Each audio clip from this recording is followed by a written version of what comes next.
L'ex de ma fiancée a interrompu notre mariage et elle est partie avec lui. 1 an plus tard, elle est revenue, pleine de regrets. Le karma a été brutal. Son ex est apparu à l'église. Et devine quoi? Je suis sorti de la célibataire, mais en paix. Je m'appelle Abel. J'ai 31 ans, et ce que je vais raconter est encore difficile à digérer, même après plusieurs semaines. Je veux commencer depuis le début, car c'est la seule façon pour quelqu'un de vraiment comprendre ce que j'ai vécu. Rien de tout cela n'est arrivé du jour au lendemain, il y a toute une histoire derrière. Et bien que je ne sois pas du genre à écrire sur des forums, ce qui m'est arrivé a été si intense que j'ai ressenti le besoin de me confier quelque part. J'ai rencontré Esmeralda il y a presque 5 ans. Dès le départ, j'ai été impressionné par la clarté de ses intentions et par la manière dont sa vie semblait parfaitement organisée. Ce n'était pas une personne impulsive, elle savait exactement ce qu'elle voulait. Elle venait de terminer une relation de plusieurs années avec un homme nommé Raoul. Quand nous avons commencé à sortir ensemble, elle m'en a parlé directement, sans rien cacher. Elle m'a dit que c'était une relation sérieuse, qu'ils avaient même vécu ensemble pendant un certain temps, mais qu'à la fin, ça n'avait pas fonctionné parce qu'ils voulaient des choses différentes. Selon elle, il n'y avait pas eu de trahison ni de mensonge. Simplement, leur chemin avait fini par diverger. Quand j'ai entendu cela, j'ai été reconnaissant, je préférais la sincérité plutôt qu'elle me cache quelque chose. Bien sûr, au début, savoir qu'un homme encore présent dans sa vie avait fait partie de son passé me rendait un peu mal à l'aise. Mais ce qui m'a rassuré, c'est la manière calme, claire et ferme dont elle m'a tout expliqué, sans drame. Elle m'a bien fait comprendre que Raoul appartenait à une page tournée de sa vie et qu'elle voulait désormais construire quelque chose de nouveau avec moi. Avec le temps, j'ai compris que Raoul apparaissait encore parfois dans certains aspects de sa vie, mais uniquement sur le plan professionnel. Il travaillait dans la même entreprise, bien que dans des départements différents, elle était chef de projet, et lui responsable logistique. Il devait donc parfois échanger des informations ou coordonner des rapports. Quand j'ai découvert cela, je n'étais pas vraiment ravi, mais Esmeralda a toujours été très transparente à ce sujet. Elle me racontait tout sans que j'aie besoin de poser de questions. Aujourd'hui, j'ai parlé avec Raoul, on a eu un souci avec les fournisseurs. J'ai dû coordonner l'inventaire avec Raoul. Au début, cela me paraissait étrange qu'elle le mentionne si souvent, mais j'ai fini par comprendre que c'était justement pour éviter tout malentendu. Pendant toutes ces années de relation, elle ne m'a jamais donné la moindre raison de douter d'elle. C'était une femme équilibrée et très respectueuse de ses limites. Elle ne répondait jamais à des messages à des heures inappropriées, ne cachait pas ses appels, et n'utilisait jamais le travail comme prétexte pour sortir sans raison.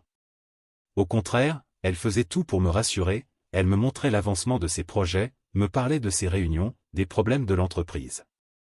On sentait qu'elle voulait me prouver en permanence que ce qu'il y avait entre elle et Raoul n'était que professionnel.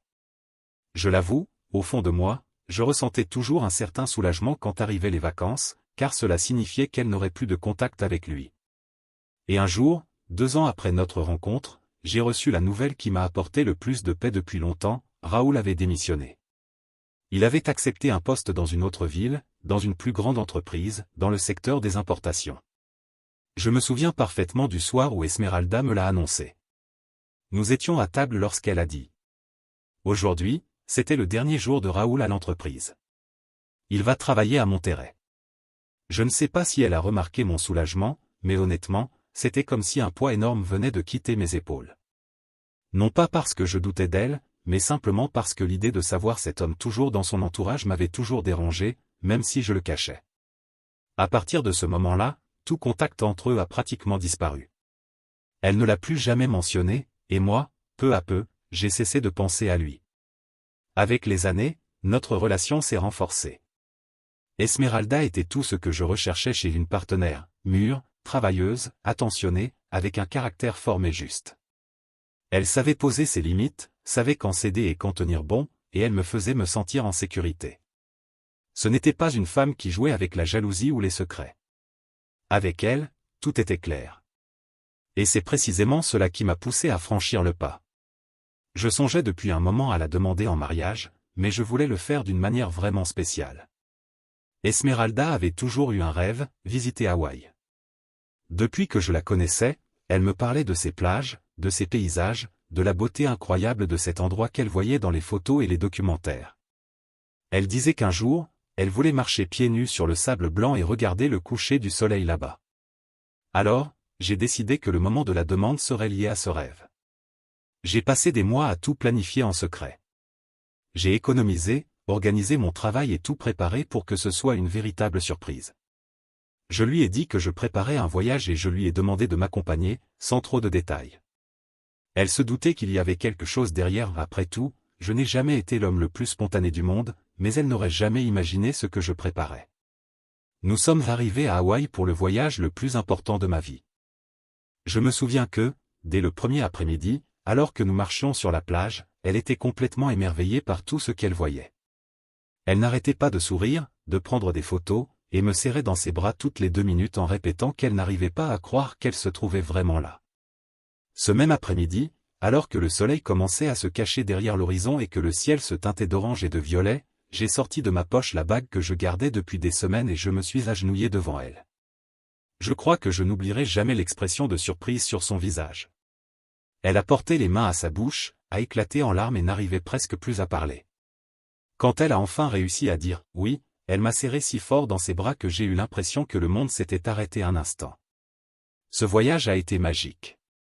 Nous avons passé une semaine entière à découvrir des plages, à grimper des volcans, à goûter la cuisine locale et simplement à profiter de la présence l'un de l'autre. La demande en mariage est devenue le souvenir le plus précieux que nous partagions, et à partir de ce moment, nous avons commencé à parler sérieusement du mariage. Le retour à la maison était différent. Nous n'étions plus seulement un couple, nous étions fiancés, et cela a donné un nouvel élan à notre relation. Elle rayonnait. Elle appelait sa famille et ses amis pour leur annoncer la nouvelle, montrait fièrement la bague et faisait déjà des listes mentales de tout ce qu'elle voulait pour ce jour-là.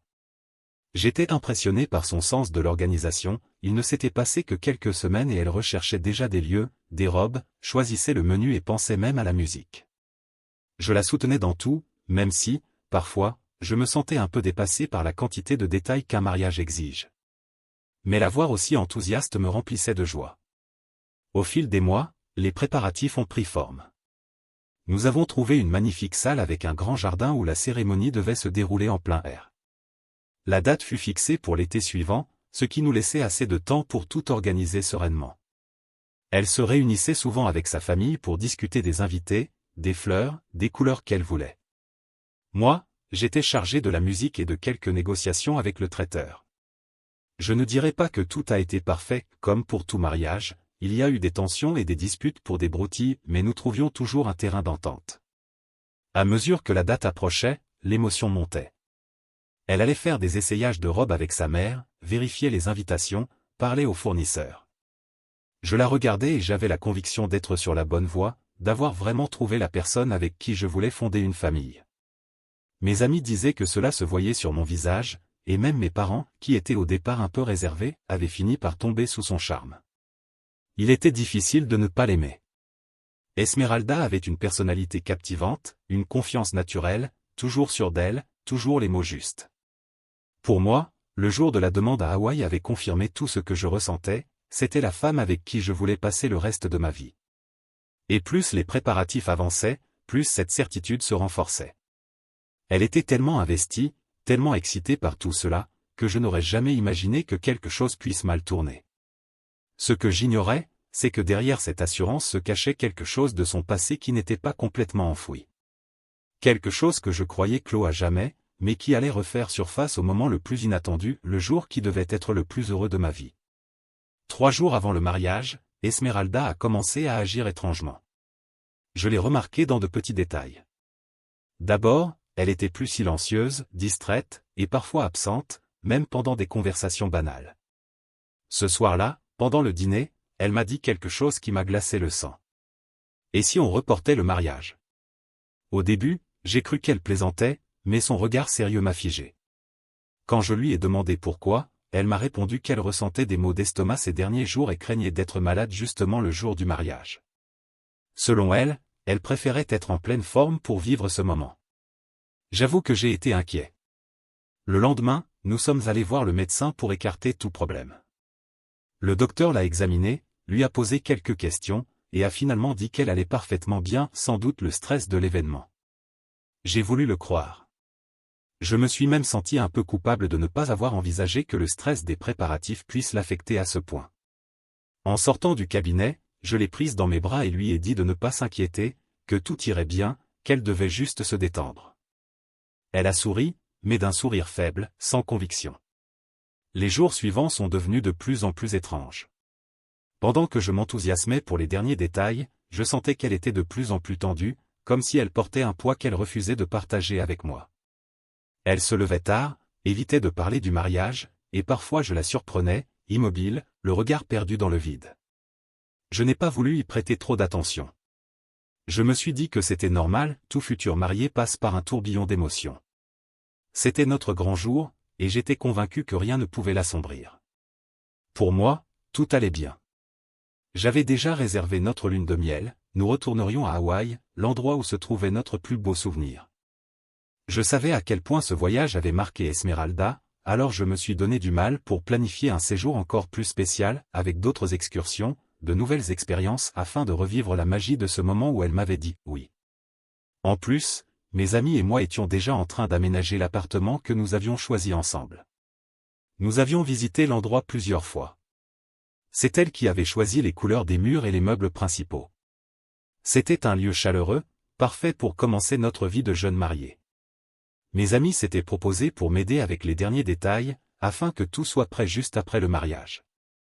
Je n'aurais pas pu être plus heureux, la femme de ma vie, notre maison, une lune de miel de rêve, tout semblait parfaitement aligné. Le jour du mariage est arrivé. Dès l'aube, j'étais nerveux. Je me suis levé avant le lever du soleil, j'ai vérifié mon costume, la bague, les papiers, plusieurs fois. Mon cœur battait vite, non pas de peur, mais d'émotion pure. La cérémonie devait se tenir dans le jardin de la salle que nous avions choisi, sous une arche couverte de fleurs blanches et lilas, les préférées d'Esmeralda. Les invités ont commencé à arriver, famille, amis, collègues. L'ambiance était emplie de joie et d'attente. Quand elle est entrée, le silence s'est fait instantanément. Esmeralda était éblouissante. Sa robe était simple, mais élégante, un blanc éclatant qui sublimait sa peau et s'accordait parfaitement à sa coiffure délicatement relevée.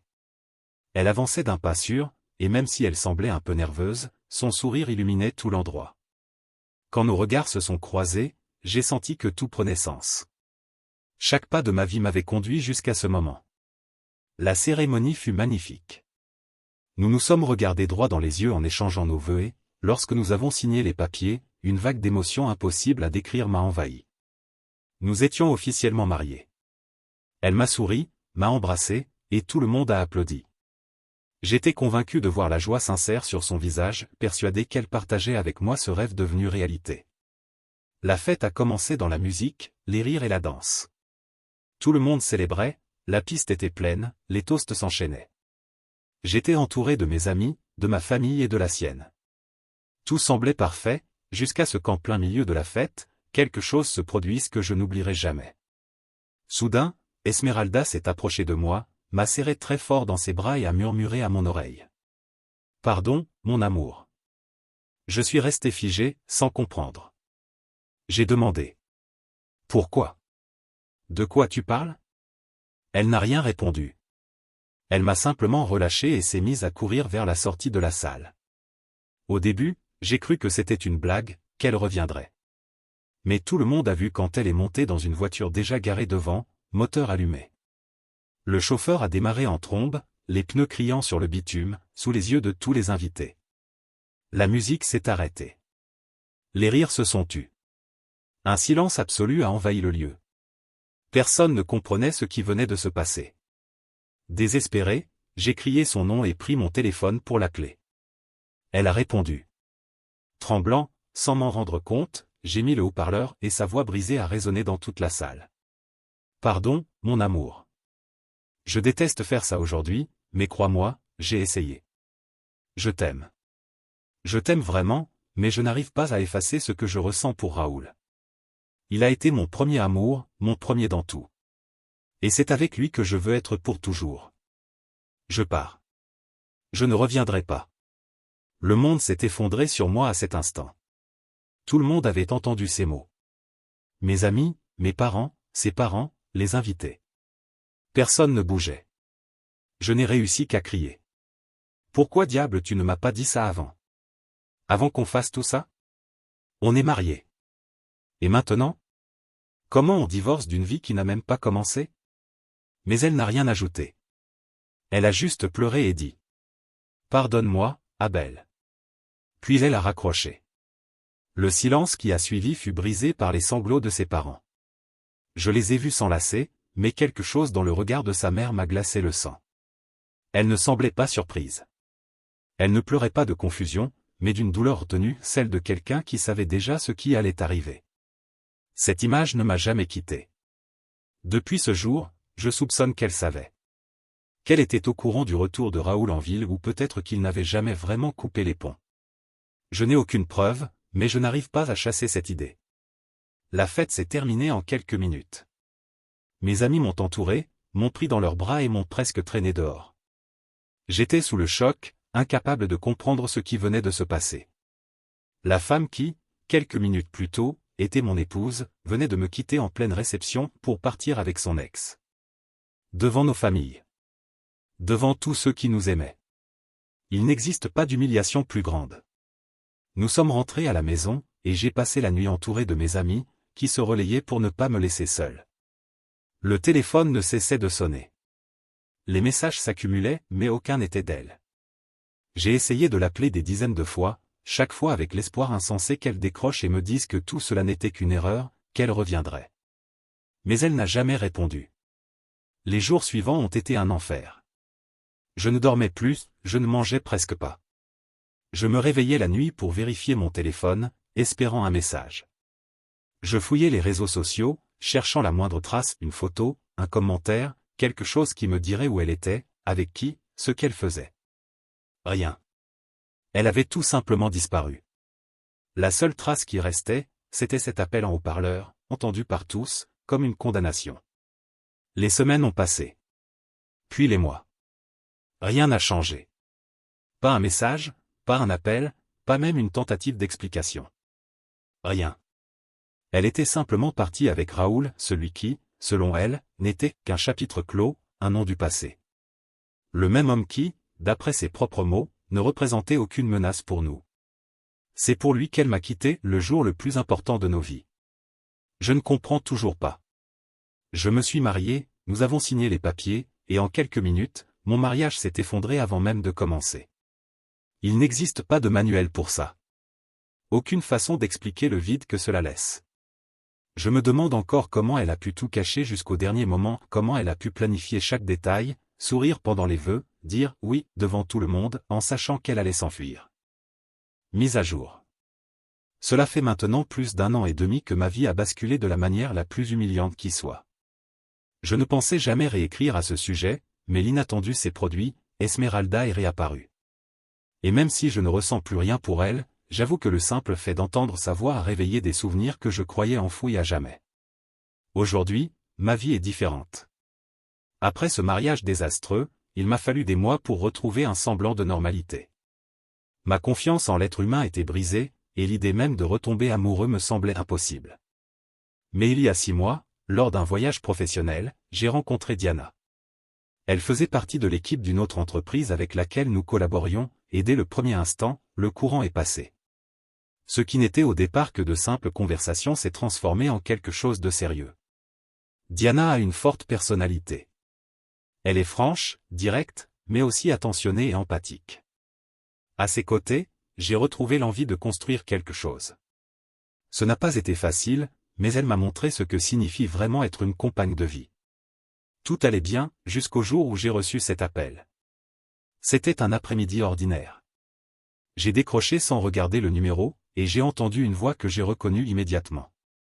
Abel, c'est moi, Esmeralda. J'ai senti mon estomac se nouer. Cela faisait plus d'1 an que je n'avais plus aucune nouvelle d'elle. Je suis resté silencieux quelques secondes, ne sachant quoi répondre. Elle a brisé la glace. Pardonne-moi pour tout. J'ai commis la pire erreur de ma vie. Je veux recommencer avec toi. J'étais abasourdi. Je n'arrivais pas à croire ce que j'entendais. Comment osait-elle réapparaître après ce qu'elle avait fait? J'ai répondu froidement. Tu te rends compte de ce que tu as provoqué? De ce que tu m'as fait vivre?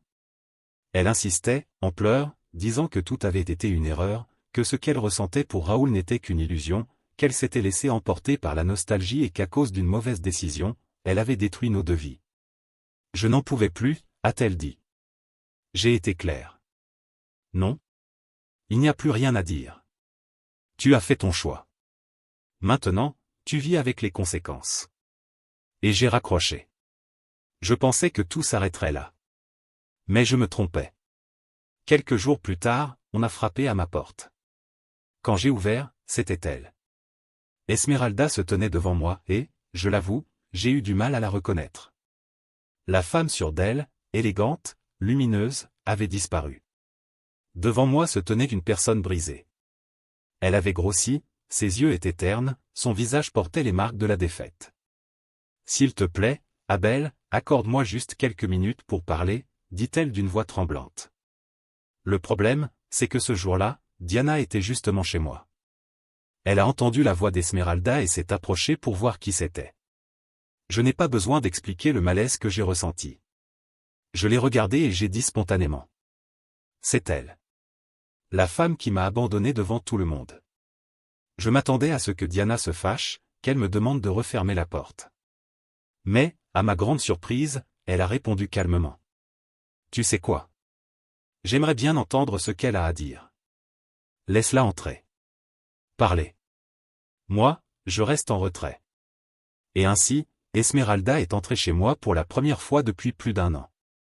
Elle s'est assise sur le canapé, les mains tremblantes, pendant que Diana restait debout, les bras croisés, observant la scène. Je suis resté debout, ne sachant pas si j'aurais la force de l'écouter. Alors, elle a commencé à parler. Elle m'a raconté qu'à peine partie avec Raoul, tout était devenu un cauchemar. Au début, elle pensait avoir fait le meilleur choix de sa vie. Il lui avait promis une vie pleine d'amour et de projets communs. Il disait qu'il l'avait attendu toutes ces années, qu'il ne l'avait jamais oublié et que c'était enfin le moment de retrouver ce qu'ils avaient perdu. Aveuglée par la nostalgie, elle a cru à chaque mot. Peu de temps après, elle est tombée enceinte. Au début, il semblait heureux, mais au fil des mois, il s'est éloigné.